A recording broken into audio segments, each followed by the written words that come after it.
odeeffannoo kennaa sagandii dhibbaa Waliif TV irraa isin bira dhaqqabuudha. Uummanni aanaa Gooroo Doolaa bakka barbaadetti akka buluu fi gaaffii dhiyaatee jira.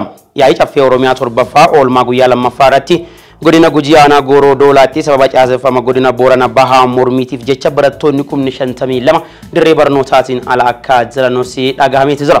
Barattoonni kun sababa caaseffama godina haaraa kanaan bakka barbaannetti fi maqaa barbaanneen barana jechuudhaan dirree barnootaatiin jala akka jiran miseensonni caffeedhaaf har'a kaasanii jiru. Caffeen Oromiyaa oolmaa guyyaa lammaffaa isaatiin karoora mana murtii waliigalaa Oromiyaa bara 2017 raggaasiisee jira. Manni murtii aadaa ammoo beeksisa laabbaaf baltee biiliyoona 2 akka hambisee pireezidaantiin mana murtii waliigalaa Oromiyaa obbo Gaazal Abbaa Shimal ibsanii jiru. Korri mana maree bakka bu'oota uummataa naannoo Hararii fi kibba lixa Itoophiyaa har'a eegalee jira. Korri kun guyyoota 3 fi kan turu yennaa ta'u ajandaawwan garaagaraa irratti mari'achuudhaan kallattii gara fuula duraatti illetti murtee ni dabarsas jedhamee eegamaa jira.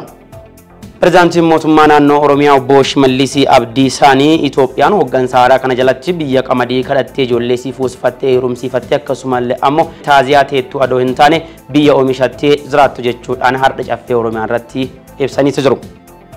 Biyya alaatirraa ammoo pireezidaantiin Ameerikaa Joo Baayiden filannoo keessa of baasuu hordofee morkataan isaanii Joo Baayiden ammoo jechoota garaagaraatiin isaan haleelanii jiru. Doonaald Tiraamp Joo Baayiden jaarsa gugguufaa jechuudhaan waan tolchaniif waan godhanillee nama hin beekne nama waajjira isaaniitu hoogganuu hin dandeenye jechuudhaan arrabsanii jiru. Odeeffannoo kennaa sagandii dhibbaa kaasinitti himaa ture ammoo Amboruu Mashiit.